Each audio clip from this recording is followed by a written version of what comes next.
Jean-Pierre Bemba a franchi une ligne rouge. Il a accusé Moïse Katumbi, homme de paix. Il a accusé Joseph Kabila, ancien chef de l'État. Et il a osé accuser la Sengo, notre Église catholique, conscience morale de la nation. Il les a accusés de complot, de vouloir éliminer le président de la République. Ces accusations sont graves. Jean-Pierre Bemba a construit, sans la moindre preuve, une fiction dangereuse dans le seul but de semer la division. L'UDPS devrait se souvenir qu'en 2005, Jean-Pierre Bemba avait menacé de déployer les chars dans la capitale si le peuple refusait la prolongation de la transition. Et que dire de Kinshasa en 2007, livré aux flammes, parce qu'il ne voulait pas reconnaître sa défaite électorale. À chaque fois, les faits parlent. Et à chaque fois, la même tentation de la force, la même absence de regret, la même volonté d'imposer par des armes ce qui ne pouvait l'être par le peuple. Et pourtant, encore aujourd'hui, c'est Moïse Katumbi que Jean-Pierre Bemba accuse. Parlons encore des élections de 2023. Moïse Katumbi, ce n'est pas lui qui a prolongé le scrutin pendant 7 jours et 7 nuits. Ce n'est pas lui qui a distribué des milliers de machines à voter. D'ailleurs, aucun candidat de Ensemble n'a été surpris avec du matériel de vote dans son domicile. Ce n'est pas lui qui a orchestré le chaos logistique. Jean-Pierre Bemba, dans ses propres mots, a reconnu que tout était réalisé sous le contrôle de Félix Tshisekedi du pouvoir en place. Et l'on reste d'ailleurs muet sur un fait troublant, le suicide d'un observateur de l'Union européenne, dans l'immeuble même où Jean-Pierre Bemba avait ses bureaux. Alors, c'était quoi? Une coïncidence? La vérité trop lourde à porter? Alors, que reste-t-il de l'action de celui qui l'accuse aujourd'hui, de Jean-Pierre Bemba, comme bilan? À la Défense, aucun territoire récupéré, pas 1 mètre carré. Mais par contre, des avions achetés par lui-même, à son profit, avec les rétrocommissions juteuses de son ministère, des avions qu'il loue à prix d'or au gouvernement et à son ministère des Transports. Que dire de tous ces marchés de gré à gré, érigés en principe de gouvernance, la transparence piétinée, la corruption institutionnalisée? Et pourtant, les accusations continuent. Elles visent Katumbi, elles visent Kabila, elles visent l'Église. Et elles s'enfoncent même, ces accusations, dans le délire, jusqu'à évoquer d'imaginaires versements de Joseph Kabila au Rwanda. Le Congo a trop souffert. Il ne veut plus de chefs, de seigneurs de guerre. Il veut des bâtisseurs. Jean-Pierre, tu as eu ta chance. Tu l'as gaspillé. Ton temps est révolu. La vérité finit toujours par rattraper ceux qui la fuient. Jean-Pierre Bemba, je l'ai vu de près, je l'ai soutenu. Et je prends toute ma part de responsabilité. Mais il n'a jamais renoncé à la logique de la force, à la brutalité, à la tentation des armes, au goût du chaos. Son parcours est marqué par les guerres. Kisangani, Mambasa, Bangui, Kinshasa. Aujourd'hui encore, il s'inscrit dans la rancune, dans la haine, dans la division. Kazemberi, Lobi Nagoma, Kotoyo Frank Idiongo, Kotoyo Kanambe, basali complot contre RDC. Kanambe a commis qu'on sentir insécurité grandissante. Oelati Kanambe. Kanambe sera qui prévu semaine oyo. Akende na Dar es Salaam. Na Tanzanie, akutana na ancien président de Tanzanie, Kikwete, mais conversation du département d'État américain et ici le pays voisin non surtout. Mutu moko te ayamba Kanambe na mboka na ye. Makambo oye alukaki akozwa ngo kalaminga wate. Pour votre information, et tant que mon loup a ma casse, mais ma telle information, mais ma telle investigation. Le département d'État américain, moi, n'a ma tête à Washington, c'est donner les droits. Lobby a menacé une politique Kanambe. Lobby a menacé. Par lobby après Congrès américain, tous les services de renseignement américain na nsima ya congrès sur décision finale oyo ebimi pour envoyer le commando américain et action pour capturer Kanambe akende na Guantanamo. Sikoyo ce pays ezoluka ekanga ye mpona kotupe terrorisme oyo asala nde États-Unis abwate lokolo abi sikoyo ngai moko na zoya un journaliste ya Tanzanie apubliaki journal officiel na kati ya Tanzanie père biologique ya Kanambe akufa komo na ye Christopher Kanambe Kazembere mwana nde Hippolyte Kanambe mama nde Marceline Mukamukushe aza na États-Unis na Canada. Jeannette Alliance tata mwasi ya Kanambe komo na ye ana Katubora Sambure Anne Alliance Jeannette Kabila Sowe Alliance komo na ye Junior Mwanzambala Sowe famille ya 3 personnes banda bakota awa bakufela na côté mama te de côté ya tout oyo bakufela muta liboso se Kanambe Kazembere na kati ya deuxième point Soriano Danyano Alliance Moïse Katumbi séjourné na Washington en États-Unis mbongo oyo ayibaki 2005 en 2015 comme gouverneur amemi yango a financé lobbying na ye kuna po basala manœuvre accord esiname te mais département d'état américain babi tozwi makambo oyo au sérieux intérêt ya deux nations RDC ISA intérêt ya les deux peuples peuple congolais et peuple américain demoni lobby Trump mwana matete toujours ya Washington lobby ayambaki Elon Musk oyebi Elon Musk mokolo bavoiture oyo ezalaka na chargement akangeli ye pourquoi soki nde Elon Musk aza manipule na badémocrate nde trop akangeli ye abina yo mpe républicain okomi manipule na badémocrate oyebi ke monde ezali en danger oyebi ke Elon Musk atie mutu na se asilisi wana abimi final eza le 15 makambo sili le 15 Congo ya sika le 15 la développement la construction mboka na biso ya la vision ya mokonzi ya mboka très sage très intelligent avec la professionnalisme politique na ye zone économique ya Congo mobimba na commune ya Maluku eza mulai ya beaucoup d'industries américaines na ba alliés na ye Congo central Maluku Nord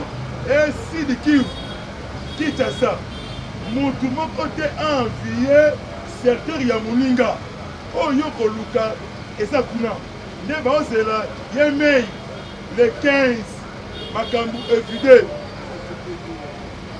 prophétie ya prophète Simon Kimbangu yango ye kokisami le 12 octobre 1951 na Elisabethville na Lubumbashi donc tobatela mboka ekuke ya suka ekuke ya minei nde Fatou Beton 4e président baafricain nyonso tu oyo bakende na États-Unis bakoya na Congo mpona koinvestir awa bon deuxième eza prophétie la spiritualité prime sur le physique Fatou Beton notre président de père et de mère abotama le 13 juin 1963 Donald Trump président américain abotama le 14 juin 1947 le 13 Fatou va voyager à refoter mbotama na ye pe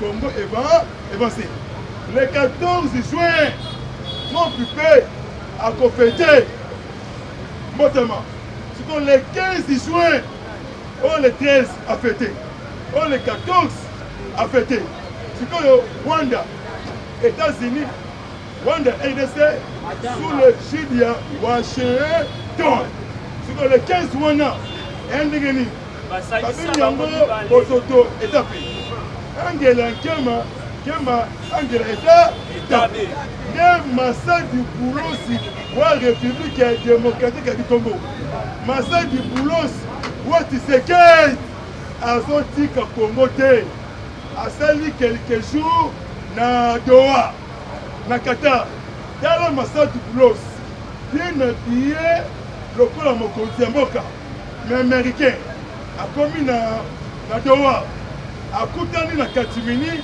na roi ya Émirats Arabes Unis comme na ye Sheikh Tamim bin Hamad Al Thani le roi ya Émirats basololi après mbala moko mutu asalisi rencontre wana ezalaki ministre ya affaires étrangères ya Doha comme na ye Ahmad Abdarmani Jassim basololi Koto M23 Berthe Bisimwa et autres personnes bazosenga autonomie politique de la province de Nord Kivu va intégrer le M23 et autres groupes d'armée congolaises. Dès Kinshasa et Siliki, dès Kinshasa est rejeté, dès Europe est rejeté, dès Babimisi Bango na salle, Babiko Kanga Bisaka. Si la frontière, vos avions, vos kende, le coup de bino, Boliko Bimate, vos alamona. Mais avant tout ça, Bambokoroto, Maïta, Nabeta, Bobima, Namasad du Boulos, Akende, États-Unis.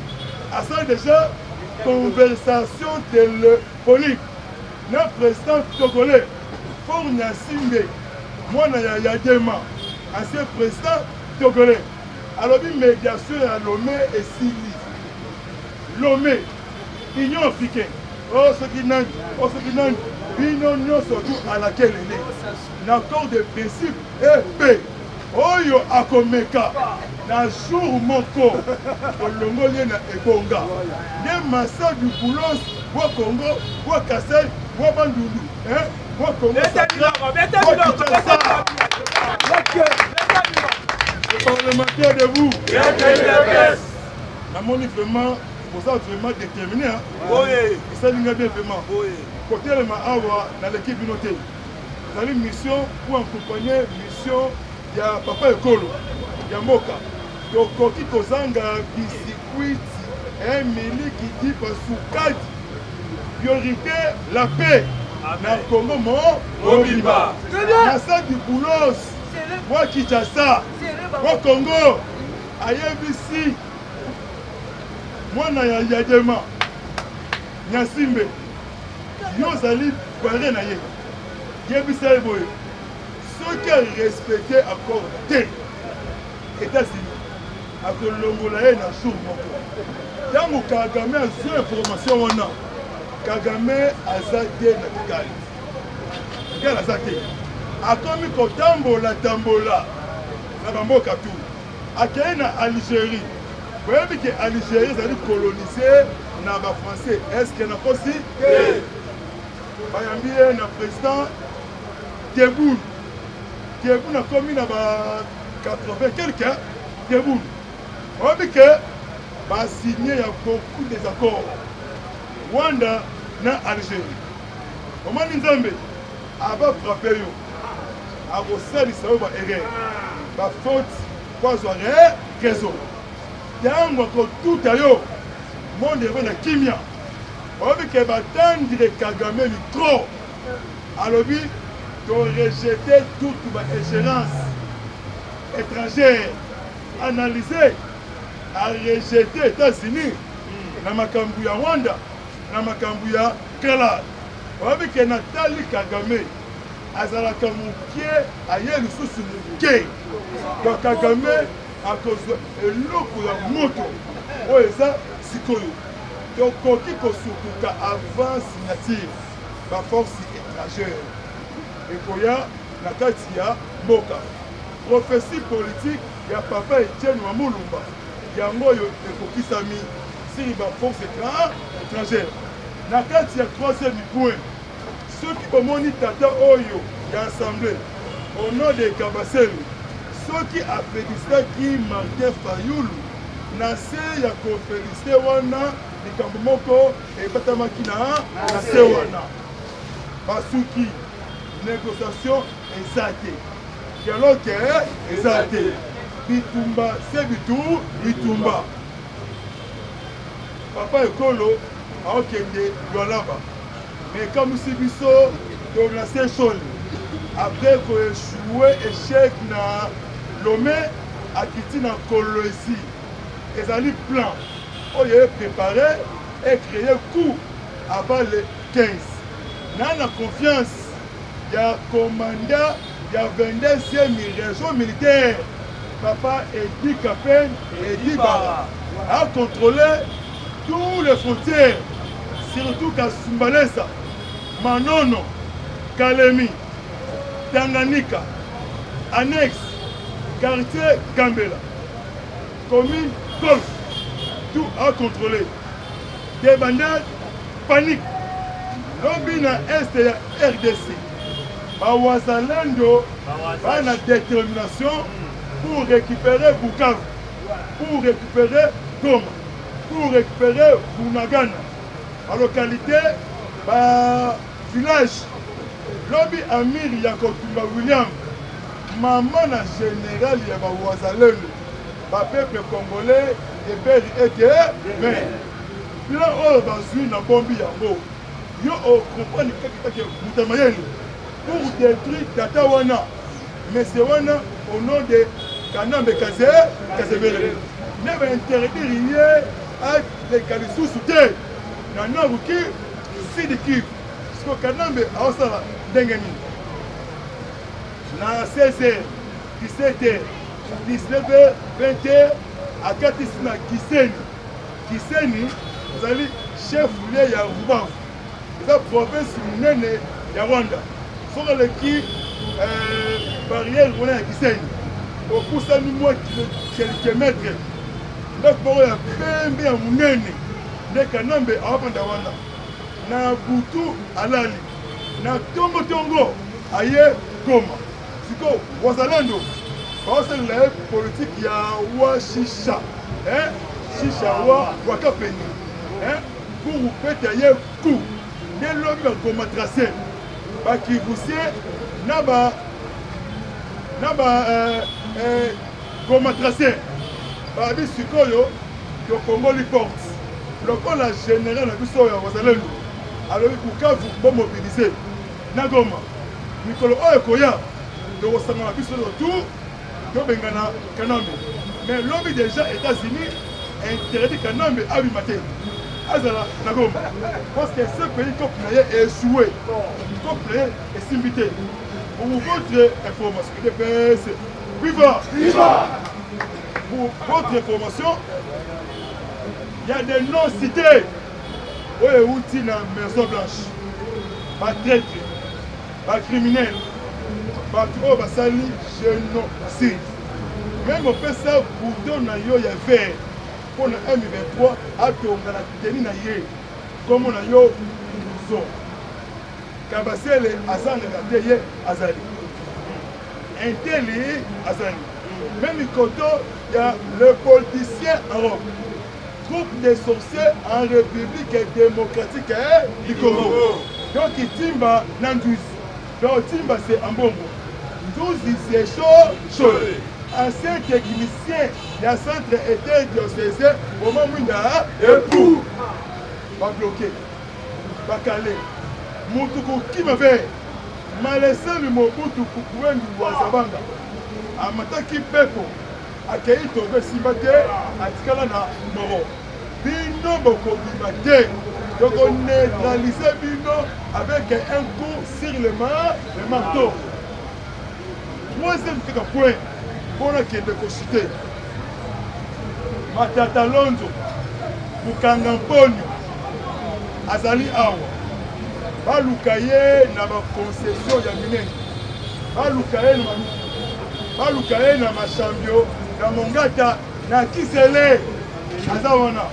Lobi la police congolaise ekendeki inde tina chelek na quartier général ya kala ya parti ya terroriste PPRD. Balongoli tous les photos, balongoli nyonso tout, babengeli bato nyonso tout etikali sec vite. PPRD esekufa. Soki omoni bato ya PPRD baosala réunion place moko songolo pakala, benga la police ou militaire baza baterroriste. On ne peut pas nous intimider, c'est Sadari, na Ferdinand Kambere, na Obemine Kunzala Yabantoko. Interdit pour quitter Kinshasa. DG, c'est quoi Bandi Moussala? Pour contrôler tous les frontières. Mingi Louose. Congo en face, Congo central, Maluku, Koto Masavuko, Bichi Mobilande, Batelemi, Tata Ekolo, Lobby Azalaki na centre culturel, na commune ya Kasavubu. Asali cours d'envoi, vente ya passeport biométrique. Présence naye, Maman Thérèse Kaïkwamba Wagner, surnommée Maman Trompe de l'Afrique. Lobby, Makambousiko et Bandi. Bon, Soukanangai, et le Kébandé. Soukanangai, Tata Wana, Azoluka Abima Congo, Nanzela ya malade, Soki Obeli, Okozwa Mbume Algon, Mebendazor, ou Mekalimatala. Na Mama Yemo, ou na hôpital ya Mounene, cinquantenaire, Soki est dérangé, il y a le col, Okufa, Okene na hôpital militaire, Kachak, Soki est simbité, Okozwa Mpespèche, Makasu, Touti Yango. Tosangisi na Congo bolo so melu obiki moke libanda ezate boko bimate kozali awa motu nyonso tu akomona venu bon eloko suko baki lobi ba kozalendo après kozwa centre Katana na province ya Sud Kivu na territoire ya Kabare basalaki politique moko lokola baosolola makambo ya Goma, Bukavu, bango bakoti en précipitation, omumbarire, mourir. Basali bango V, c'est angle. Ata mon côté abikaki. Katana récupérer beaucoup ya Wazalendo. C'est comme avancer dans trois parties. Ba misusu ba ki ne boyi. Si ba kei boyi. Lobi remise et reprise. Bolingo Olivier. Lobi a su commandement. Il y a Wazalendo Koto qui Mouteki Kize. Da Apemi. Il y a su commandement. Ma commune a commandé télé. Donc préparation bientôt pour récupérer Goma et Buka. Lobi de Soussou. Ambisque de Salamina na Sud Kivu. Un colonel, lieutenant Rwandais. Un lieutenant-colonel rwandais. Comme on a dit, Raya Mana Bouresingo, Azali colonel, il y a Touronero, Redi Tabara, a opéré au plateau de Ouvira, territoire, il y a Ouvira. Dans Sud Kivu, on a dit qu'il va éliminer, Kigali en panique, Kigali double crise économique. Wander et Katana. Congo Aboya Alekana. Rwanda Abotikala, le pays le plus pauvre en Afrique. Même France, Akoma, le pays pauvre en Afrique.